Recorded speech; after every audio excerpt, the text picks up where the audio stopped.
നമസ്കാരം. BBC-യുടെ വർത്തമാനം പ്രോഗ്രാം ആരംഭിക്കുകയാണ്.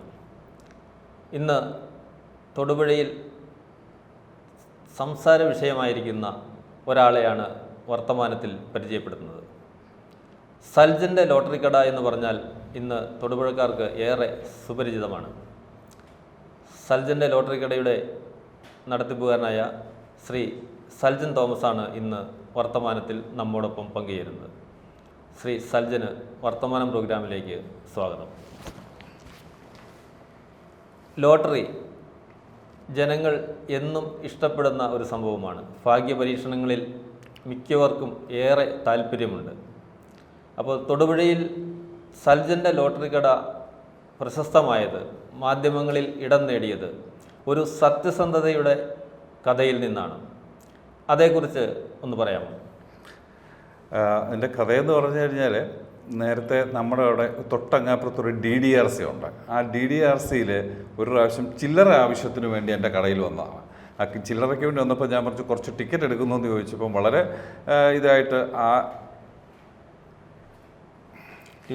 ആ ടീച്ചർ ടിക്കറ്റ് എടുത്തു. പിന്നെ അവർ സൗഹൃദമായപ്പോൾ എന്നോട് പറഞ്ഞു കുറച്ച് ടിക്കറ്റൊക്കെ എടുത്ത് വെക്കണം എന്ന് പറഞ്ഞു. എൻ്റെ ടിക്കറ്റൊക്കെ എടുത്ത് വെക്കണമെന്ന് പറഞ്ഞു.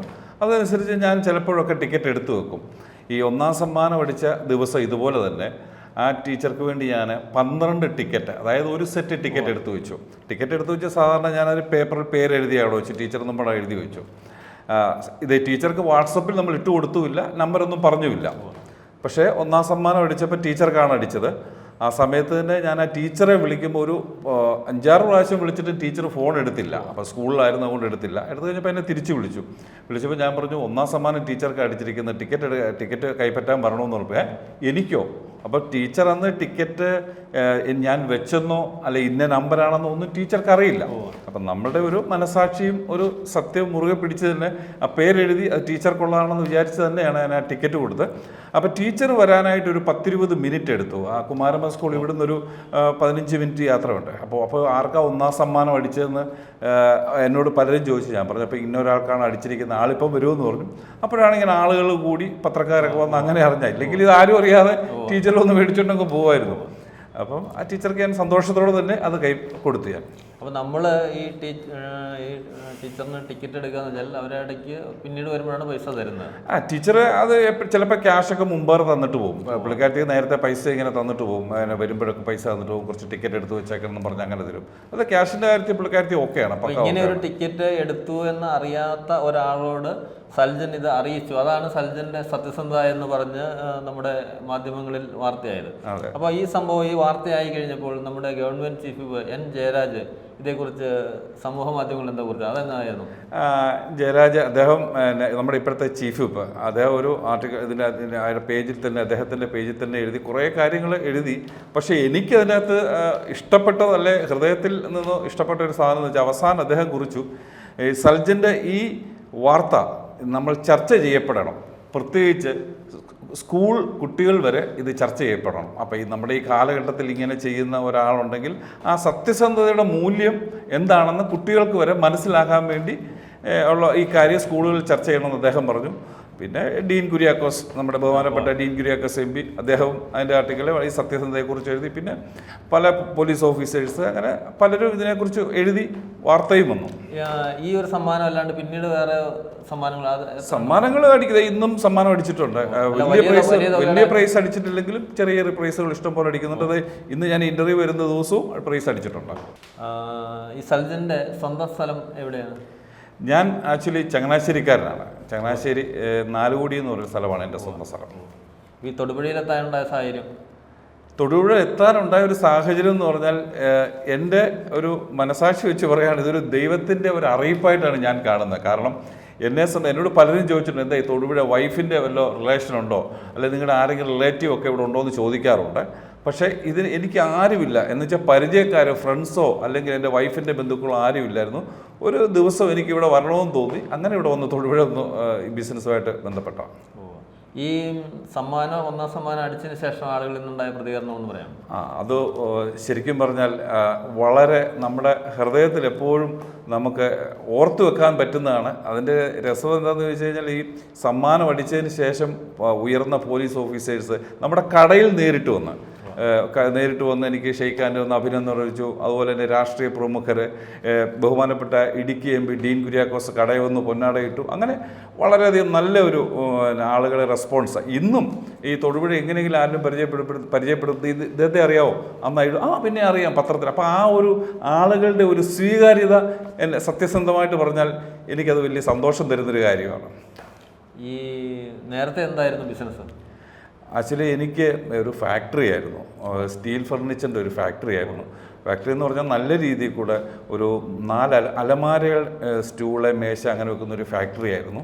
അത് ഒരു ദിവസം 4 എണ്ണം വരെ പ്രൊഡക്റ്റ് ചെയ്യുന്ന ഒരു സ്റ്റീൽ ഫർണിച്ചറിൻ്റെ ഒരു ഫാക്ടറി ആയിരുന്നു. പക്ഷേ നിർഭാഗ്യവശാൽ അത് പരാജയപ്പെട്ടു പോയി. പക്ഷെ നമ്മളത് വളരെ ശ്രദ്ധയോടും ഒക്കെ ചെയ്യും. ഒരു കോസ്റ്റ് ഓഫ് പ്രൊഡക്ഷൻ, ഇപ്പോൾ ഒരു അലമാരി ഉണ്ടാക്കുന്നതിന് എത്ര രൂപ അതിൻ്റെ കോസ്റ്റ് ആകും? ഇപ്പോൾ ഉദാഹരണം പറഞ്ഞാൽ ഒരു 20 ലിറ്ററിൻ്റെ ഒരു പെയിൻറ്റ് അത് വെച്ചാൽ എത്ര അലമാരി കഴിക്കുക? ആ 20 ലിറ്ററിന് 1490 രൂപയാണെങ്കിൽ അതിൻ്റെ കോസ്റ്റ് ഓഫ് പ്രൊഡക്ഷൻ എത്രയാണ്? അതൊരു ബിസിനസ്സുകാരെന്ന് പറഞ്ഞാൽ പ്രൊഡക്റ്റ് ചെയ്യുന്നവന് അതിൻ്റെ കോസ്റ്റ് ഓഫ് പ്രൊഡക്ഷൻ മനസ്സിലാക്കുക എന്നുള്ള ആ ബിസിനസ്സുകാരുടെ കഴിവ്. പക്ഷേ നിർഭാഗ്യവശാൽ ഞാനവിടെ പരാജയപ്പെട്ടു. ചങ്ങനാശ്ശേരിയിൽ എവിടെയായിരുന്നു ഇതിൻ്റെ ഫാക്ടറിയൊക്കെ? ചങ്ങനാശ്ശേരി 4 കോടി, എൻ്റെ വീടിനോട് ചേർന്ന് തന്നെയായിരുന്നു ഫാക്ടറി, അവിടെ തന്നെയായിരുന്നു. ഇത് തുടങ്ങാൻ അതിനുണ്ടായ സാഹചര്യം എങ്ങനെയാണ്, അങ്ങനെ ഒരു കമ്പനി ആരംഭിക്കാൻ? അത് കമ്പനി എന്ന് പറഞ്ഞാൽ എൻ്റെ ഒരു കസിൻ ഈ ഫാക്ടറി ഉണ്ട് സ്റ്റീൽ ഫർണിച്ചർ. അപ്പം ഞാൻ എപ്പോഴും അവിടെ പോവുകയും ഇരിക്കുകയൊക്കെ ചെയ്യും. അപ്പോൾ ഇതിനോടൊരു താല്പര്യം തോന്നി. അങ്ങനെ വന്നപ്പോൾ ഞാൻ പിന്നെ ഇതിനെക്കുറിച്ച് സ്റ്റഡി ചെയ്തപ്പോൾ ഇത് നല്ല വരുമാനമുള്ള ഒരു മേഖലയാണെന്ന് എനിക്ക് മനസ്സിലായി. അങ്ങനെ അതിൻ്റെ അകത്ത് ഇറങ്ങിയതാണ്. അപ്പം ഒരു പരാജയം ഒരു വിജയത്തിൻ്റെ പടിയായ ഒരു കഥയും കൂടെ സൽജനുണ്ടല്ലോ, അതിനെക്കുറിച്ച് പറയാമോ? അതിൻ്റെ അകത്തൊരു കാര്യം പറഞ്ഞാൽ, ഈ കഴിഞ്ഞ ഒരു ദിവസം ഞാനൊരു മോട്ടിവേഷൻ ക്ലാസ്സിന് പോയി. ഞാൻ വായിച്ചതല്ല, അതൊരു മോട്ടിവേഷൻ ക്ലാസ്സിന് പോയപ്പം ആ മോട്ടിവേറ്റർ പറയുന്ന ഒരു കാര്യം ഞാൻ കേട്ടു. ലോകത്തിലെ ഏറ്റവും സമ്പന്നനായ ബിൽ ഗേറ്റ്സ് എന്ന് പറയുന്ന ആളിൻ്റെ ഇൻ്റർവ്യൂ എടുക്കാനായിട്ട് ഒരു റിപ്പോർട്ടർ പല പ്രാവശ്യം ചെന്നു. പക്ഷേ അദ്ദേഹം ഇൻ്റർവ്യൂ കൊടുക്കുന്നില്ല. അവസാനം 3-4 പ്രാവശ്യമായപ്പം ബിൽ ഗേറ്റ്സ് കൊടുത്ത മറുപടി, ഞാൻ വിജയിച്ച ആളാണ്, നിങ്ങൾ പരാജിതരുടെ ഇൻ്റർവ്യൂ പോയി എടുക്കൂ, അല്ലെ പരാജിതർക്ക് പറയാനുള്ളത് നിങ്ങൾ കേൾക്കൂ. കാരണം അവരുടെ പരാജയം എന്താണെന്ന് തിരുത്തി ബിസിനസ്സിലേക്ക് മറ്റുള്ളവർക്ക് ഉയരാം എന്ന് പറഞ്ഞ ഒരു കഥ ഞാൻ കേട്ടിട്ടുണ്ട്. അത് ഞാൻ വായിച്ചതല്ല, അതിങ്ങനെ പറഞ്ഞു ശരിയാണ് എന്ന് പറഞ്ഞ പോലെ ഒരു പരാജയത്തിനുണ്ടാകുമ്പോൾ പരാജയം ഉണ്ടാകുമ്പോൾ നമ്മുടെ കൂടെ ആരും കാണില്ലല്ലോ. ഇതൊരു ലോക സത്യമാണ്. അപ്പം നമുക്ക് എന്തൊക്കെയാണ്, അന്ന് ഏറ്റവും നല്ല സുഹൃത്തുക്കൾ കാണത്തില്ല, ബന്ധുക്കൾ കാണത്തില്ല, നമ്മൾ ഏറ്റവും കൂടുതൽ സഹായിച്ചവർ കാണത്തില്ല. നമുക്കതൊക്കെ വിഷമം വരും. പക്ഷേ നമ്മളെന്താ, അതിൻ്റെ അകത്തുനിന്ന് നമ്മളെല്ലാം ഉൾക്കൊള്ളണം. നമ്മളുടെ ഈ സാമ്പത്തികം ഉണ്ടെങ്കിൽ, നമ്മുടെ വിജയം ഉണ്ടെങ്കിൽ നമ്മളുടെ കൂടത്തുള്ള നമ്മൾ ഒറ്റയ്ക്കാണെന്നുള്ള ഒരു നല്ലൊരു ബോധ്യമുണ്ടാകണം. അത് ഞാൻ ശരിക്കും പറഞ്ഞാൽ അത് ഉൾക്കൊണ്ടു. എൻ്റെ മക്കളോട് ഞാനത് പറയാറുണ്ട്. ഈ പരാജയം എന്ന് പറഞ്ഞാൽ അത് സാമ്പത്തിക തകർച്ചയാണല്ലോ. അപ്പോൾ അതിൽ നിന്നും കരകയറുവാനുണ്ടായ ധൈര്യവും അല്ലെങ്കിൽ പ്രചോദനവും ഏതെങ്കിലും ഒരു ശക്തിയൊക്കെ നമ്മൾ ആശ്രയിക്കുമല്ലോ. അങ്ങനെ പറഞ്ഞു കഴിഞ്ഞാൽ ഞാനൊരു ദൈവവിശ്വാസിയാണ്, ഞാൻ നല്ലൊരു ദൈവവിശ്വാസിയാണ്. ഞാൻ അങ്ങനെ ഒന്നും പരാജയപ്പെട്ടു എന്നും പറഞ്ഞ് അങ്ങനെ ടെൻഷൻ അടിച്ചിരിക്കത്തൊന്നുമില്ല. നമ്മുടെ ജീവിതം ഒന്നേ ഉള്ളൂ. ആ ജീവിതം ഒന്നുള്ള ജീവിതം നല്ല വിജയിപ്പിച്ച് കയറുക എന്നുള്ള ഒരു തൻ്റെ ഇടത്തോടു കൂടി തന്നെ നമ്മൾ പോരാടുക. വിജയവും പരാജയവും ഒക്കെ വരും. പക്ഷെ പരാജയം വരുമ്പോൾ നമ്മൾ അല്ലെങ്കിൽ ഒരു ചെറിയ പ്രശ്നം വരുമ്പോഴത്തേക്കിന് നമ്മൾ അയ്യോ എങ്ങനെയാണെന്ന് വിചാരിക്കാതെ അതിൻ്റെ അടുത്ത പടി എന്നാന്ന് നോക്കുക. ആ പരാജയത്തെ മറികടക്കാൻ അല്ലെങ്കിൽ വിജയിക്കാൻ എന്താ വഴി? നമ്മൾ വലിയ ബിൽ ഗേറ്റ്സ് ആകാനോ യൂസഫ് അലി ആകാനൊന്നും പോകണ്ട. പക്ഷെ നമ്മുടെ ജീവിതത്തിൽ എന്തൊക്കെ നമുക്ക് ചെയ്യാൻ പറ്റും, പറ്റുമെന്ന് വെച്ചാൽ മുന്നേറിയ ഒരു പ്രശ്നം ഉണ്ടാകാൻ പോകുന്നില്ല. അപ്പോൾ ഈ പരാജയം വന്ന സമയത്ത് നമുക്ക് പലപ്പോഴും നമ്മൾ സ്നേഹിതർ അല്ലെങ്കിൽ നമ്മളുടെ അടുത്ത സ്നേഹമുള്ളവരെന്ന് കരുതുന്നവരിൽ നിന്നും ചില തിക്താനുഭവങ്ങളും ഉണ്ടായിട്ടുണ്ടാകുമല്ലോ. തീർച്ചയായിട്ടും അതേ ഉള്ളൂ. എന്ന് വെച്ചാൽ ഏറ്റവും കൂടുതൽ നമ്മൾ സഹായിച്ചവർ പോലും നമ്മളെ മൈൻഡ് ചെയ്തില്ലെന്നുള്ളതല്ല, നമ്മളെ ഇങ്ങനൊരു ആളിനെ ഉണ്ടെന്ന് പോലും അവർ ശ്രദ്ധിച്ചില്ല. ഒരൊറ്റ ഉദാഹരണം പറഞ്ഞു കഴിഞ്ഞാൽ, ഞാൻ ഏറ്റവും കൂടുതൽ സഹായിച്ച പല വ്യക്തികളുണ്ട്. ഞാൻ അവിടെ ചങ്ങനാശ്ശേരിയിൽ നല്ല രീതിയിൽ പ്രവർത്തിച്ചുകൊണ്ടിരുന്ന ആളാണ്. അപ്പം ചില സഹായം ചെയ്തുകൊണ്ട് ഞാൻ പറഞ്ഞതല്ല, അപ്പം നമ്മളെക്കൊണ്ട് ചെയ്യാൻ പറ്റുന്ന ഒരു സഹായങ്ങളൊക്കെ ഞാൻ പലർക്കും ചെയ്തിട്ടുണ്ട്. അവർ പോലും നമുക്കൊന്നും തരണ്ട, പക്ഷെ ഒന്ന് ആശ്വസിപ്പിക്കാനോ ഒന്ന് ഫോൺ വിളിക്കാനോ ഒന്നും അവരൊന്നും ചെയ്യില്ല. പക്ഷെ എനിക്ക് അതിനകത്തൊന്നും ഒരാളോട് ഒരു പിണക്കോ ഒരു വിദ്വേഷമോ ദേഷ്യമോ ഒന്നുമില്ല. ഞാൻ എല്ലാവരുമായിട്ടും ഇപ്പം സൗഹൃദത്തിലും സ്നേഹത്തിൽ തന്നെയാണ് പോകുന്നത്. ഈ പരാജയമാണല്ലോ തൊടുപുഴയിൽ എത്താനൊരു സാഹചര്യം, ഒരു വഴിയൊരുക്കി, അതിന് എന്തോ ഒരു നിമിത്തം ഉണ്ടായിരുന്നല്ലോ. തീർച്ചയായിട്ടും ഞാനത് പറഞ്ഞല്ലോ, അത് ഞാൻ വിശ്വസിക്കുന്നത് അത് ദൈവനിമിത്തം തന്നെയാണ്, ദൈവത്തിൻ്റെ അറിയിപ്പായിട്ട് തന്നെയാണ് ഞാൻ കാണുന്നത്. ആരെങ്കിലും നമ്മളെ ഇങ്ങനെ തൊടുപുഴ തിരഞ്ഞെടുക്കാൻ ഒരു പ്രചോദനം, ആരെങ്കിലും കാരണം? അത് പ്രത്യേകിച്ച് കാരണമൊന്നുമില്ല. പക്ഷേ എൻ്റെ മനസ്സിൽ എപ്പോഴും എനിക്ക് ഹൗസ് ബോട്ടുമായിട്ട് ബന്ധപ്പെട്ട ടൂറിസവുമായിട്ട് ബന്ധപ്പെട്ട ഒരു ജോലിയിൽ ഞാൻ ഏർപ്പെടാൻ അവസരം ഉണ്ടായിട്ടുണ്ട്. അപ്പം അവിടെ നിന്ന് ഏറ്റവും കൂടുതൽ വരുന്ന ഈ ഇടുക്കി ജില്ലയിൽ നിന്നാണ് കൂടുതൽ ആൾ ഈ ഹൗസ് ബോട്ട് വരുന്നത്. കാരണം ഇപ്പോൾ എറണാകുളമോ അല്ലെങ്കിൽ ചങ്ങനാശ്ശേരിയോ കോട്ടയം എന്ന് പറഞ്ഞാൽ ഈ ആലപ്പുഴയായിട്ട് അടുത്താണ്. അപ്പോൾ ഇടുക്കി ജില്ലയിൽ നിന്നാണ് കൂടുതൽ, ഞാനവിടെ കുറച്ച് നാൾ ഹൗസ് ബോട്ടിലുണ്ടായിരുന്നു. അപ്പം ഇടുക്കി ജില്ലയിൽ നിന്നാണ് കൂടുതൽ ആളുകൾ അവിടെ വരുന്നത്. അവർക്കറിയില്ല ഈ ഹൗസ് ബോട്ട് എങ്ങനെയാണ്, അതിൻ്റെ റേറ്റ് എങ്ങനെയാണ്, അതിൻ്റെ ഭക്ഷണം എങ്ങനെയാണ്, അതിൻ്റെ ടൈം എന്നൊന്നും അറിയത്തില്ല. അപ്പോൾ അങ്ങനെ വന്നപ്പോൾ അങ്ങനെ ഒരു സാധ്യത ഇപ്പോൾ ഇടുക്കി തന്നെ അങ്ങനെ ഒരു ഹൗസ് ബോട്ട് ഓഫീസായിട്ട് ഒരിടത്തുമില്ല. അതെൻ്റെ മനസ്സിലുണ്ടായിരുന്നു. അപ്പോൾ ഇപ്പം ഈ ലോട്ടറിക്ക് പുറമെ ഈ ഹൗസ് ബോട്ട് അതുപോലുള്ള സംവിധാനങ്ങൾ, അതേക്കുറിച്ചൊന്ന് പറയാം. യെസ്, ഞാൻ ഒരു ഹൗസ് ബോട്ട് സർവീസ് ഇപ്പോൾ ആലപ്പുഴ ഉണ്ട്. ഇപ്പോൾ തൊടുപുഴ എന്ന് പറഞ്ഞാൽ ഇഷ്ടംപോലെ ആളുകൾ അതിൻ്റെ അകത്തുനിന്ന് ഇവിടെ വന്നിട്ടുണ്ട്. ഇവിടെ തന്നെ ഈ വ്യാപാരി അസോസിയേഷൻ്റെ ഈ കഴിഞ്ഞ പ്രാവശ്യം ഒരു 40 പേരെടുത്ത് അവിടെ നമ്മുടെ ഹൗസ് ബോട്ടിൽ വന്നിരുന്നു. ആ 40 പേരും ഹാപ്പിയാണ്. അപ്പോൾ അതിൻ്റെ അകത്ത് മെയിനായിട്ടുള്ള ഒരാളെ, ഈ നടത്തിപ്പ് തന്ന ഒരാൾ എന്നോട് പറഞ്ഞ്, സൽജൻ ഞങ്ങൾ 40 പേരും ഹാപ്പിയാണ്. അപ്പോൾ അത് കേട്ടപ്പോൾ എനിക്ക് ഭയങ്കര സന്തോഷമായി. നമ്മളപ്പോൾ 40 പേരെന്ന് പറഞ്ഞാൽ ഈ പലരും പല ആളുകളാണ്. അപ്പോൾ എല്ലാവർക്കും ഇഷ്ടപ്പെട്ടു, അത് നന്നായിരുന്നു എന്ന് പറഞ്ഞു. അതൊരു വലിയ കോംപ്ലിമെൻ്റാണ്. അന്ന് ആ മർച്ചൻ്റ് അസോസിയേഷന് വന്ന ആളുകളുടെ കെയർ ഓഫിലാണ് എനിക്ക് പിന്നെ ഇഷ്ടം പോലെ ഹൗസ് ബോട്ടിൻ്റെ ഓർഡർ കിട്ടിയിട്ടുണ്ട്. ഇപ്പോഴും നല്ല രീതിയിൽ കൂടെ തന്നെ അതിൻ്റെ പ്രവർത്തനം നടക്കുന്നുണ്ട്. ഈ ഹൗസ് ബോട്ടിൻ്റെ കാര്യങ്ങൾ ഇപ്പം നമ്മൾ ചെയ്തു കൊടുക്കുന്ന സേവനങ്ങൾ എന്നൊക്കെയാണെന്ന് പറയാമോ? ഹൗസ് ബോട്ടിൻ്റെ സേവനം എന്താ വെച്ചാൽ വേറെ ഒന്നുമില്ല. ഇപ്പം ഇതൊരു ഫിക്സഡായ ഒരു റേറ്റോ അല്ലെങ്കിൽ ഒന്നുമല്ല. നമ്മൾ ആവശ്യക്കാർ പറഞ്ഞ സീസണാണ് ഇതിൻ്റെ റേറ്റ് തീരുമാനിക്കുക. അതൊരു സത്യമായ കാര്യമാണ്. പിന്നെ അവർക്കിപ്പോൾ ഒരു ഹൗസ് ബോട്ട് നമ്മുടെ അടുത്ത് വരുമ്പോഴത്തേക്കിനും അവിടെ എങ്ങനെയായി ഹൗസ് ബോട്ട്, അതിൻ്റെ ടൈം എങ്ങനെയാണ്. അപ്പം നമ്മൾ അവരോട് ചോദിക്കും, നിങ്ങൾ എത്ര പേരാണ്, നിങ്ങൾക്ക് ഏത് ദിവസമാണോ പോകേണ്ടത്, അതനുസരിച്ച് നമ്മൾ റേറ്റും പറഞ്ഞ്. പക്ഷേ ഞാൻ പോകുമ്പോൾ അത് വളരെ ശ്രദ്ധിക്കുന്ന ഒരു കാര്യം, ഏറ്റവും നല്ല സർവീസ്, അതിൻ്റെ ഭക്ഷണത്തിൻ്റെ, ഇപ്പം നമ്മളെന്തിനാണ് ഇവിടെ പോകുന്നത്, ഇതുപോലെ പോകുമ്പോൾ ഭക്ഷണമൊക്കെ നല്ല ആസ്വദിച്ച് കഴിക്കാനാണ്. അപ്പോൾ ഏറ്റവും നല്ല ഭക്ഷണം, അതിൽ എക്സ്ട്രാ ആയിട്ട് എന്തൊക്കെ ചെയ്യാൻ പറ്റും അതെല്ലാം ചെയ്ത് കൊടുത്ത് ഒരു കസ്റ്റമറിനെ പിണക്കാത്ത രീതിയിൽ കൂടെ. അല്ല, ഞാൻ ചുമ്മാ ഒരു ഹൗസ് ബോട്ടിന് ഓർഡറൊന്നും എടുക്കത്തില്ല. അതിന് ഞാൻ ഉദാഹരണം ഞാൻ പറഞ്ഞ വ്യാപാരി അസോസിയേഷൻ എന്താ ഇപ്പോഴും ഇവിടെ ഉള്ള, അതിൻ്റെ നേതൃത്വത്തിലുള്ളവർ ഇപ്പോഴും ഉണ്ട്.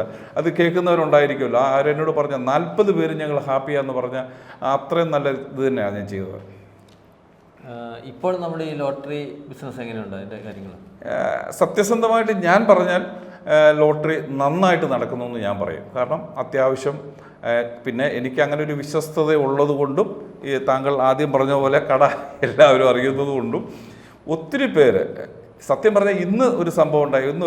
അത് പറയാതിരിക്കാൻ പറ്റില്ല. ഇപ്പം ഇന്നൊരു പ്രായമുള്ള ഒരമ്മ, അമ്മയും മകനും കൂടെ അവിടെ വന്നു. അപ്പോൾ എന്നോട് ചോദിച്ചു, ഒന്ന് വരാമെന്ന് വെച്ചാൽ മകൻ വണ്ടി അവിടെ ഇട്ടൊരു മാരുതി അവിടെ ഇട്ട് വന്നു. അപ്പോൾ അവിടെ ചെന്ന് പറഞ്ഞു, ഞാൻ തിങ്കളാഴ്ച, അതൊരു ശരിക്കും ഒരു സന്തോഷവും അല്പം സങ്കടവും ഉള്ളൊരു കാര്യമാണ്. അപ്പോൾ എന്നോട് പറഞ്ഞു, മോനെ ഞാൻ തിങ്കളാഴ്ച ഒരു ആശുപത്രിയിൽ അഡ്മിറ്റ് ആകാൻ പോവാം, എനിക്കൊരു ടിക്കറ്റ് മോനെ ഞാൻ എടുത്തു തരാൻ പറഞ്ഞു, ഒരു ബമ്പർ ടിക്കറ്റ് എടുത്തു തരണം പറഞ്ഞു. അപ്പം ഞാൻ ആ ടിക്കറ്റ് എടുത്തു കൊടുത്തപ്പോൾ പറഞ്ഞു, ഞാൻ അവിടെ ഇത്ര ദൂരെ ഒരു സ്ഥലം പറഞ്ഞു, ഞാൻ ആ സ്ഥലം ഓർക്കുന്നില്ല, അവിടെ നിന്ന് വന്നാണ്, മകനെയും കൂട്ടി വന്നു, ഞാൻ മോൻ്റെ കാര്യമൊക്കെ എനിക്കറിയാം, അതുകൊണ്ട് ഇവിടെ വന്നൊരു ടിക്കറ്റ് എടുക്കണമെന്ന് പറഞ്ഞ് വന്നതാണ്. അപ്പം മോനും എന്നോട് പറഞ്ഞു, അമ്മ പറഞ്ഞു ഇവിടെ തന്നെ പറഞ്ഞത്. അപ്പം അതൊക്കെ ഒരു വലിയ സന്തോഷം. അമ്മ ആശുപത്രിയിൽ പോകുന്നതുകൊണ്ടുള്ള ഒരു സങ്കടം ഉണ്ടെങ്കിൽ പോലും അപ്പം നമ്മളെ അത്ര ഒരു പരിഗണിക്കുക എന്ന് പറയാൻ അതൊരു വലിയ കാര്യം. അതിൻ്റെ അകത്ത് പറയുമ്പോൾ ഒറ്റ കാര്യം കൂടെ ഞാൻ പറഞ്ഞ് അത് തീർക്കാം. ഇവിടെ തന്നെ പല ആളുകളും നമ്മളെ കാണുമ്പോൾ ഇപ്പോഴും, ഉദാഹരണം പറഞ്ഞാൽ പീലിയാനിക്കൽ എന്ന് പറഞ്ഞ ആ സ്റ്റോഴ്സിൽ അദ്ദേഹം, ആ സാറ് എനിക്ക് വലിയ പ്രിയപ്പെട്ട ഒരാളാണ്. അദ്ദേഹം അങ്ങനെ ഒത്തിരി സംസാരിക്കാറൊക്കെ ആളാണ്. അപ്പം ഞാൻ ഈ ലോട്ടറി അടിച്ചിട്ട് ഒരാഴ്ച കഴിഞ്ഞ് അവിടെ ചെന്നപ്പം അദ്ദേഹത്തിൻ്റെ ഒരു വാക്കുകൾ, ചിലവർ പറയുന്ന വാക്കുകൾ നമുക്ക് സന്തോഷം പകരുമല്ലോ. അദ്ദേഹം പറഞ്ഞ്, സൽജൻ നീ 75 ലക്ഷം രൂപ വിട്ട് കളഞ്ഞാലും കുഴപ്പമില്ല, 75 കോടിയുടെ അപ്പുറം മൂല്യം നിനക്കുണ്ടേ എന്ന് പറഞ്ഞു. അദ്ദേഹത്തിൻ്റെ ആ വാക്കുകൾ കിട്ടുമ്പോൾ നമുക്കൊരു വലിയ അവാർഡ് കിട്ടുന്ന പോലെ. അപ്പോൾ അതൊക്കെ തന്നെ സന്തോഷം. പക്ഷേ ഈ ലോട്ടറിയിൽ വേറെ പ്രശ്നമില്ലേ, ഒരാൾക്ക് 75 ലക്ഷം കിട്ടുമ്പോൾ കുറേ ആളുകളുടെ ആയിരക്കണക്കിന് രൂപ പോകുന്നില്ലേ? അപ്പോൾ ഈ ലോട്ടറി എടുത്ത് ഒത്തിരി പേര് നശിച്ചതായിട്ട് മലയാളത്തിൽ ഇപ്പം നശിച്ചതായിട്ട് ആളുകൾ പറയുന്നത്. അതേക്കുറിച്ച് എന്താണ് പറയാനുള്ളത്? അങ്ങനെ സംഭവം മറുവശമില്ലേ? ഈ ലോട്ടറി എന്ന് പറഞ്ഞാൽ ഭാഗ്യക്കുറിയല്ലേ ഇത് ഭാഗ്യമുള്ളവർക്ക് കിട്ടുന്ന. കേരള സംസ്ഥാന സർക്കാർ 1,08,00,000 ടിക്കറ്റാണ് അടിക്കുന്നത്. അതിൻ്റെ അകത്ത് 3 ലക്ഷം ടിക്കറ്റിനെ പ്രൈസ് ഉള്ളൂ. ബാക്കി 1,05,00,000 ടിക്കറ്റിനും പ്രൈസ് ഇല്ല. 3 ലക്ഷം ടിക്കറ്റിനെ പ്രൈസ് ഉള്ളൂ. അപ്പോൾ ഇത് ഭാഗ്യമുള്ളവർക്കല്ലേ. ഇവിടെ മാത്രമല്ല, വിദേശത്തുമൊക്കെ അങ്ങനെ തന്നെയല്ലേ. ഇത് ഭാഗ്യം പരീക്ഷിക്കാനുള്ളവർ മാത്രം ഇതിനകത്ത് നിന്ന് ടിക്കറ്റ് എടുക്കാവുള്ള എൻ്റെ അഭ്യർത്ഥന. അല്ല, ഈ ടിക്കറ്റ് എടുത്ത് ഒത്തിരി പേര് തകർന്നതായിട്ടും പറയുന്നുണ്ട്. അപ്പോൾ അതിപ്പോൾ ഒരു കാര്യം ഞാൻ പറയട്ടെ, ഏത് കാര്യവും അത് അതിൻ്റേതായ ഒരു രീതിയിൽ കൂടെ ചെയ്യുമ്പോൾ ഒന്നും ഓവറാകല്ലേ. ഇപ്പോൾ എടുക്കുന്നു, ഒരു സെറ്റ് എടുക്കുന്നു, ഒരു ടിക്കറ്റ്, നമ്മുടെ വരുമാനമനുസരിച്ച് നമ്മൾ ഭാഗ്യം. ചിലര് ഒരു ജോലിയും ചെയ്യാതെ ഇപ്പൊ എനിക്ക് ലോട്ടറി എടുക്കലാണ് പണി എന്ന് പറഞ്ഞ നമ്പറൊക്കെ കണക്ക് കൂട്ടി അങ്ങനെ എടുക്കുന്ന 1000-കണക്കിന് രൂപ ടിക്കറ്റ് എടുക്കുന്ന, ഒരു പണിക്കും പോകുന്നില്ല, അവസാനം അവൻ സാമ്പത്തിക പ്രതിസന്ധിയാവുന്നു, അവൻ പല കടുങ്കയും ചെയ്യുന്നു. ആ രീതിയിലേക്കുള്ള കഥകൾ കേൾക്കുന്നുണ്ട്. അവൻ ജീവിക്കാൻ പഠിച്ചിട്ടില്ലെന്ന് പറയണം. കിട്ടുന്ന പൈസ കൊണ്ട് മൊത്തം കളഞ്ഞിട്ട് ലോട്ടറി അടിച്ചിട്ട് എടുക്കുമെന്ന് പറയുമ്പോൾ അവൻ ജീവിക്കാൻ പഠിച്ചിട്ടില്ല, അത്രേ ഉള്ളൂ. നീ കുടുംബത്തെക്കുറിച്ചെന്ന് പറയാം. എനിക്ക് 3 മക്കളാണ്. മൂത്തത് മോളാണ്. മോൾക്ക് ഒരു B.Ed-ന് 1ാം റാങ്ക് കിട്ടി. അതൊരു ജീവിതത്തിൽ എനിക്ക് സത്യം പറഞ്ഞാൽ ഞാനിങ്ങനെ ഒരു വളരെ ഇതായിട്ട് നിന്ന സമയത്താണ് മോൾക്ക് B.Ed-ന് 1ാം റാങ്ക് കിട്ടി. അതെനിക്ക് ഒത്തിരി എന്നെ എന്ന് പറഞ്ഞൊരു മോട്ടിവേഷനായിരുന്നു എനിക്ക്. നമ്മുടെ മക്കൾ നന്നായിരുന്ന ഒരവസ്ഥ എന്ന് പറഞ്ഞാൽ ഏറ്റവും കൂടുതൽ സന്തോഷിക്കുന്ന ആരാ? സത്യം എന്ന് പറഞ്ഞാൽ അവരെക്കാൾ കൂടുതൽ സന്തോഷിക്കുന്ന മാതാപിതാക്കളാണല്ലോ. അപ്പം മോൾക്ക് എൻ്റെ ഒരു ചെറിയ മോശം അവസ്ഥയിൽ നിന്ന സമയത്താണ് മോൾക്ക് B.Ed-ന് 1ാം റാങ്ക് കിട്ടി. അതെനിക്ക് നല്ലൊരു ഉത്തേജനമായിരുന്നു, ഒരു ഉണർവായിരുന്നു എനിക്ക്. പിന്നെ മൂത്ത മോളിപ്പം ഖത്തറിൽ ടീച്ചറായിട്ട് ജോലി ചെയ്യുന്നു. അവൾ വിവാഹം കഴിഞ്ഞു. മരുമോനും അവിടെ തന്നെ ഒരു IT കമ്പനി ചെയ്യുന്നു. പിന്നെ രണ്ടാമതൊരു മകനാണ്, അവൻ കാനഡയിലാണ്. ഇപ്പോൾ 2 വർഷം കഴിഞ്ഞ് പഠിത്തമൊക്കെ കഴിഞ്ഞു, ഇപ്പോൾ ജോലിക്ക് പോകുന്നു, കയറിയിരിക്കുന്നു. പിന്നെ മൂന്നാമത്തെ ഒരു മകനാണ്, അവൻ ദൈവം അനുഗ്രഹിച്ച ഓസ്ട്രേലിയക്ക് പോകാനുള്ള തയ്യാറെടുപ്പിലാണ്. താമസിക്കാതെ പോകും, ദൈവം അനുഗ്രഹിച്ചാൽ പോകും. അപ്പം 3 മക്കൾ. ഭാര്യയാണ് ഇപ്പം ശരിക്കും പറഞ്ഞാൽ എന്നേക്കാൾ കൂടുതൽ ആ കടയിൽ ഉത്തരവാദിത്വത്തോടെ ജോലി ചെയ്യുന്നെന്ന് വേണമെങ്കിൽ പറയാം. ഇപ്പോൾ പുള്ളിക്കാരത്തി രാവിലെ മുതൽ വൈകുന്നേരം വരെ എന്നെക്കൊണ്ട് ഒറ്റയ്ക്ക് പറ്റില്ല. പ്രത്യേകിച്ച് ഞാൻ ഈ ആലപ്പുഴ ഹൗസ് ബോട്ടുമായിട്ട് ബന്ധപ്പെട്ട പല കാര്യങ്ങൾക്ക് അങ്ങോട്ടൊക്കെ പോകേണ്ടി വരുമ്പോൾ എൻ്റെ ഭാര്യ സോഫി സൽജൻ എന്നാണ് പേര്. സോഫിയാണ് ഇപ്പോൾ എല്ലാ കടലക്കാരി എല്ലാം നോക്കുന്ന പുള്ളിക്കാരത്തി. സോഫി ചങ്ങനാശ്ശേരിക്കാരനാണ്. എൻ്റെ വീടിൻ്റെ അവിടുന്ന് ഒരു 12 കിലോമീറ്റർ ദൂരമുള്ളൂ. ലോട്ടറിയെ പറ്റി സമൂഹത്തിൽ ഒട്ടേറെ തെറ്റിദ്ധാരണകളുണ്ടെങ്കിലും ലോട്ടറിയിലൂടെ രക്ഷപ്പെട്ടവരും ഏറെയാണ്. അതുപോലെ ലോട്ടറി വ്യാപാരത്തിലൂടെ രക്ഷപ്പെട്ടവരുമുണ്ട്. അപ്പോൾ തൊടുപുഴക്കാർക്ക് ലോട്ടറിയിലൂടെ ഒരു സത്യസന്ധതയിലൂടെ സൽജൻ എന്ന പേര് ഏറെ പ്രശസ്തമാണ്. എന്തായാലും സൽജൻ തൻ്റെ ജീവിത സാഹചര്യങ്ങളും ജീവിതാനുഭവങ്ങളുമാണ് ഇവിടെ ഇത്രയും നേരം പങ്കുവച്ചത്. ഇത് മറ്റ് പലർക്കും ഒരു പ്രചോദനമാകട്ടെ എന്ന് ആശംസിച്ചുകൊണ്ട് ഇത്രയും നേരം VVCയുടെ വർത്തമാനം പ്രോഗ്രാമിൽ സഹകരിച്ച സൽജൻ തോമസിന് നന്ദി. Thank you.